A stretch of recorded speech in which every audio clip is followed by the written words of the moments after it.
안녕하세요. 저는 생명공학연구원 안에 위치하고 있는 진코라는 회사에서 근무하고 있는 정유희입니다.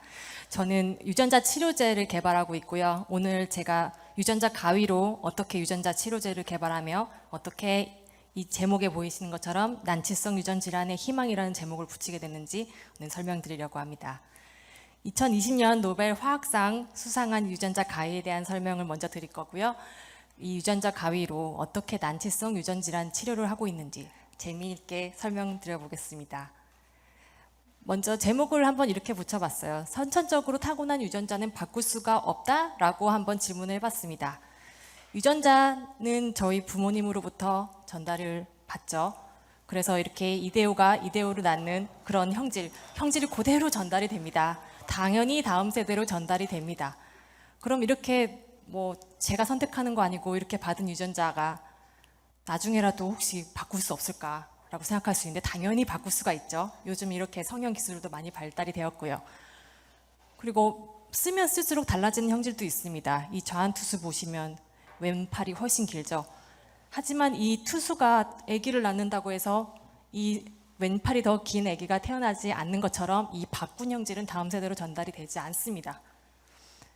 그럼 이런 질문을 해볼 수 있겠죠. 그러면 유전자를 아예 바꿀 수가 없을까? 당연히 여기에는 원래 바꿀 수가 없다가 맞습니다. 하지만 유전자 가위 기술이 생겨난 이후로는 여기에 예스라고 대답할 수가 있게 되었습니다. 유전자 가위 기술은 보시면 2020년 화학상을 수여했고요. 이 두 여자 박사님들이 공동 수상을 하게 되었습니다. 이름은 크리스퍼-카스9, 이게 유전자 가위 이름인데요. 이게 이름이 굉장히 긴데 앞 글자만 따서 CRISPR 이렇게 해서 크리스퍼가 되었고 일정한 간격을 두고 분포하는 짧은 회문의 반복이다라고 되어 있어요. 회문이 뭐냐면 이 기러기, 우영우, 토마토 이것처럼 계속 반복해서 나오는 글자가 있는 그런 단어나 그런 걸 얘기하는 거죠. 그래서 왜 회문이 들어갔는지 다음 슬라이드에 설명드릴게요. 이 원래 유전자 가위는 이 두 사람이 새롭게 만든 게 아니에요. 원래는 박테리아의 후천적 면역 시스템입니다. 박테리아가 스스로를 지키기 위해서 만든 면역 시스템입니다. 제가 왜 이 그림을 가져왔냐면 그 범죄자들이 범죄 현장에서 이렇게 지문을 남겨요. 그 지문은 굉장히 고유의 패턴을 가지고 있다고 하잖아요. 그래서 이 용의자들의 지문을 다 모은 걸 데이터베이스화를 해서 어떤 현장에 있는 지문을 맞춰와서 잡기도 합니다. 굉장히 유사한 시스템이 이 박테리아가 면역 시스템을 가지고 있습니다. 박테리아의 이 바이러스가 공격을 할 때 세포벽에 들어와서 본인의 핵산 유전 정보를 이렇게 밀어 넣습니다.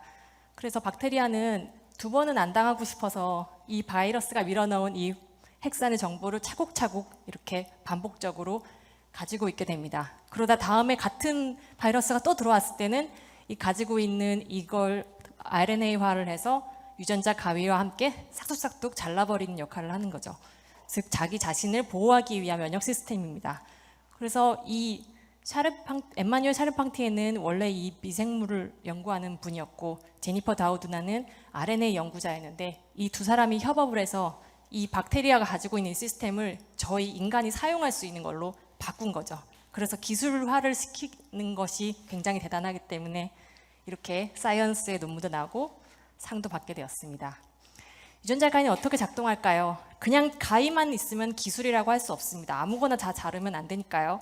그 찾는 기능에 자르는 기능 두 개가 같이 있어야지 유전자 가위 기술이라고 할 수 있습니다. 왼쪽 보시면 이 바코드처럼 딱 원하는 유전자에만 붙어야 되고요. 가위는 거기에 딸려가서 자를 수 있어야 됩니다. 오른쪽 보시면 이 세포 안에 있는 DNA를 이렇게 쭉 확대를 해보면 염기쌍들이 이렇게 위치하고 있는데요. 이 가이드 RNA, 이 찾는 역할의 가이드 RNA는 약 20개 정도의 딱 그 서열만 인식을 합니다. 굉장히 짧은 것 같지만 이 20개 길이의 가이드 RNA 특이성은 약 1조분의 1 정도 되기 때문에 생각보다 이 가이드 RNA가 굉장히 정교하게 타겟을 찾아간다고도 볼 수 있겠죠. 말씀드린 이 유전자 가위가 어떻게 작동하는지 한번 보시면요. 이 초록색이 유전자 가위 단백질이고요.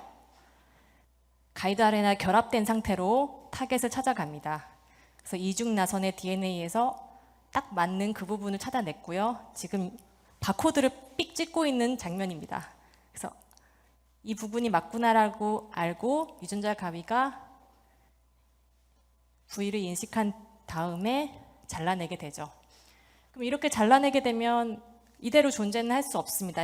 인간은 이렇게 복구 기작이 있기 때문에 다시 이어져야 되는데 있는 과정에서 꼭 뭐 완벽하게 이어지기도 하지만 뭐 몇 개가 유실되고 많게는 몇십 개 정도 유실되기 때문에 절단이 중간에 뻥 뚫린 그런 결과를 가지고 오게 됩니다. 그래서 노벨위원회는 이 기술은 새로운 암 치료와 유전병 치료의 꿈을 실현할 수도 있다라는 가능성으로 이렇게 수여를 하게 되었다고 해요. 경리 병동에 있는 10살 우밍환 군은 지중해 예시로 빈혈을 앓고 있습니다. 어떤 질환에 사용이 적혈군의 헤모글로빈 가능한지 기능에 장애가 개발이 되고 생기는 있는지 난치성 보여드리겠습니다. 희소병으로 정기적인 수혈과 치료를 받지 않으면 장기가 파손될 수 있는 병입니다. 유일한 치료법은 골수 이식. 8년 동안 8천만 원을 들여 골수 이식자를 찾았으나 맞는 사람을 찾을 수 없었습니다. 마지막 희망은 아들과 골수가 맞는 자식을 더 낳는 것. 평소 건강이 안 좋아 무리였지만 엄마는 아들을 살리기 위해 4번의 유산 끝에 둘째 아들을 낳았습니다. 네, 지중해성 빈혈을 앓고 있는 아이의 얘기였고요. 이 나청 적혈구도 마찬가지로 같은 유전자에서 돌연변이가 생겨서 나오는 질환입니다.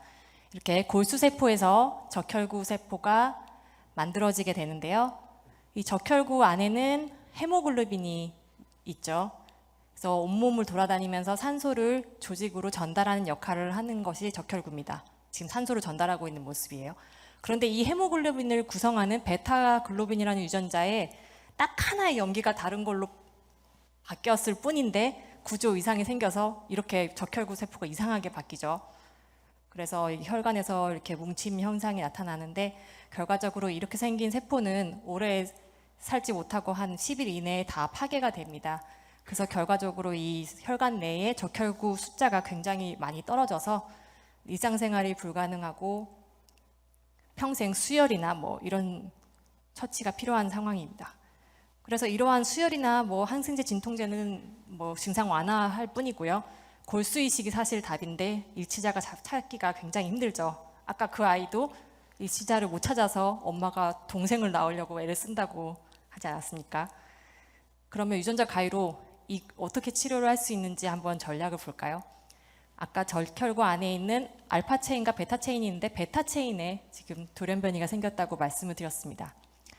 베타 체인은 보통 한 생후 3개월부터 이제 만들어지는데요. 아기 때는 감마 체인이 만들어져서 이 헤모글로빈을 구성하는데 한 3개월 정도 있으면 베타 체인으로 바뀌게 됩니다. 그런데 이 방금 보신 두 가지 빈혈은 두 개의 베타 체인이 다 망가져 있는 상태입니다. 그래서 유전자 가위로 베타 체인을 다시 원래로 돌려놓는 거는 사실 조금 힘들고 어떤 방법으로 했냐면 이 아기 때 사용했던 감마 체인을 다시 살리는 방법으로 이 감마 체인이 아기가 태어나서 글로빈 양이 감소되지 않도록 이것의 조절 부위를 유전자 가위로 없애버리는 거예요. 그래서 유전자 가위로 이 부분을 없앨 경우에는 감마 체인이 생후 3개월 후에도 감소되지 않고 쭉 존재하기 때문에 베타 체인이 망가지더라도 정상적인 작동을 할 수 있게 만드는 겁니다. 현재 이게 앞으로 저희가 만날 수 있는 세계 최초의 유전자 가위를 이용한 치료제입니다. 엑사셀이라고 하고요. 미국의 버텍스와 아까 그 상 받은 샤르팡티에 박사가 창업한 회사에서 공동 개발한 건데요. 지금 현재 임상도 성공적으로 진행이 되었고 올해 말에 나온다고 합니다. 그런데 가격이 얼마일까요? 78억 원이라고요. 물론 이제 보험 적용이 되면 조금 싸겠지만 정말 비싸죠. 그러니까 이게 그만큼 절실하게 필요한 사람이 있다고도 생각이 되고 그 다음에 세계 처음 이거밖에 없다는 것 때문에 이런 약가가 산정되지 않았을까 싶습니다. 네.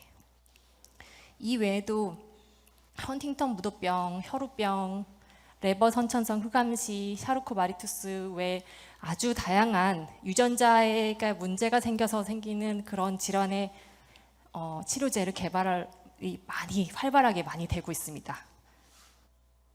마지막으로 유전자 가위가 극복해야 될 문제점 잠깐 언급을 드리면요. 지금까지 말씀 들으신 걸로는 굉장히 꿈의 기술 같잖아요. 여전히 극복해야 될 부분이 많이 존재를 합니다. 첫 번째로 오프 타겟을 조심해야 됩니다. 아까 뭐 1조분의 1 확률로 타겟에 붙는다고 하지만 저희가 원하지 않은 중요한 유전자를 망가뜨리면 큰일 나기 때문에 이 정교성을 높이려고 계속 기술 개발을 하고 있는 중이고요. 두 번째로 우리 몸에 유전자 가해가 들어오면 외부 물질이 들어오는 거잖아요. 이 크리스퍼 단백질은 뭐예요? 박테리아의 단백질이죠. 들어왔을 때 면역 독성 문제가 있을 수 있습니다. 그래서 이 부분을 최소화할 필요가 있고요. 마지막으로 윤리적 문제가 있습니다.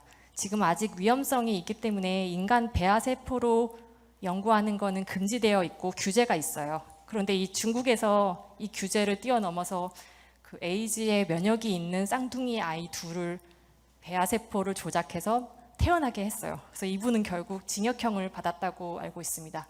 그래서 아직은 이렇게 위험한 기술이 발전 단계에 있기 때문에 이런 엄격한 규제와 감시가 필요할 것으로 생각됩니다. 네, 저는 이 유전자 가위가 인간에게 유용한 방법으로 쓰였으면 좋겠고요. 무엇보다 생명을 살리는 길로 많은 기술 개발이 되었으면 좋겠습니다. 들어주셔서 감사합니다.